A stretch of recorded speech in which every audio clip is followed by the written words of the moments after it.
অনেকদিন পরে খুব সকালে বের হয়েছি। আসলে ওরকমভাবে সকাল দেখা হয় না, কিন্তু আজকে বের হয়ে মানে আজকে তো ছিল হচ্ছে দীর্ঘ রাত, মানে এই বছরের দীর্ঘতম রাত। তো বের হয়ে মানে এত পরিমাণ কুয়াশা যে মানে আমার আশেপাশে যা আছে কিচ্ছু দেখা যায় না, এমন অবস্থা। এখন বাজে সকাল 6টা, আর এরই মধ্যে সবাই যে যার কর্মস্থানের উদ্দেশ্যে যাত্রা শুরু করে দিয়েছে। আর আমার কাছে মনে হয় যে আজকের সকালটা সব থেকে বেশি কুয়াশায় ঘেরা বা ঘন কুয়াশায় ঘেরা সকাল ছিল। সো মানে এত পরিমাণ ঠান্ডা, তার মধ্যে এত কুয়াশা, যা আসলে কি বলবো।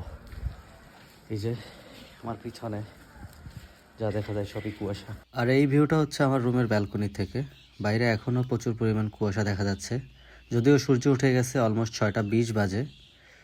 আস্তে আস্তে কুয়াশা কমতে শুরু করছে, কিন্তু বছরের প্রথম, মানে এই বছরে এরকম প্রথমই দেখলাম কুয়াশা। কিন্তু এর আগে এত কুয়াশা দেখা হয়নি। ভোরের কুয়াশা দেখতে আসলে খুব ভালোই লাগে, শহরে এটা খুব সচরাচর দেখা যায় না।